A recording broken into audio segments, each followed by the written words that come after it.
देश के कुछ हिस्सों में कोरोना के मामले बढ़ने के कारण तीसरी लहर की आशंका जताई जाने लगी है।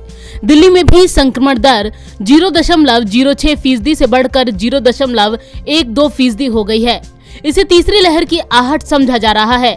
हालांकि देश पर मंडरा रहे तीसरी लहर के खतरे के बीच कोरोना एक्सपर्ट्स डॉक्टर ने एक राहत भरी खबर भी दी है। डॉक्टर्स भी कहते हैं कि तीसरी लहर आने की आशंका तो है, लेकिन ये दूसरी लहर की तरह ज्यादा घातक नहीं होगी। खास तौर पर दिल्ली में तीसरी लहर का असर दूसरी लहर की तुलना में कम हो सकता है, क्योंकि दिल्ली में करीब 3/4 लोग संक्रमित हो चुके हैं और इस वक्त पूरी दुनिया के लिए चिंता का कारण बने डेल्टा वायरस का कहर भी यहाँ के लोग झेल चुके हैं।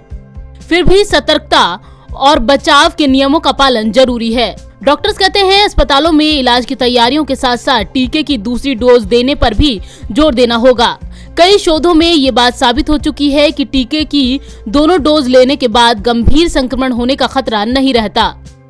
कोरोना पर एंटागी यानी national technical advisory group on immunisation के कार्य समिति के चेयरमैन डॉक्टर NK अरोड़ा ने कहा है कि दिल्ली और इसके आसपास के इलाके में करीब 75% लोग संक्रमित हो चुके हैं।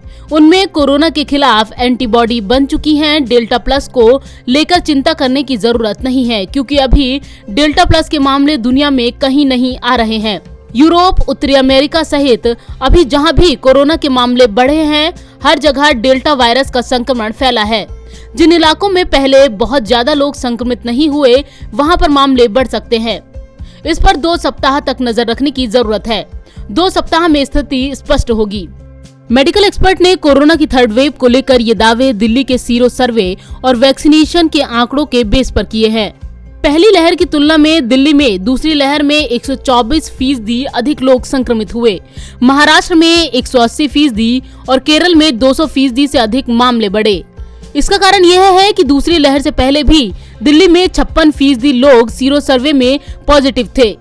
दूसरी लहर के बाद सीरो पॉजिटिव लोगों की संख्या बढ़ चुकी है, इसीलिए तीसरी लहर का असर हल्का रहने की संभावना है।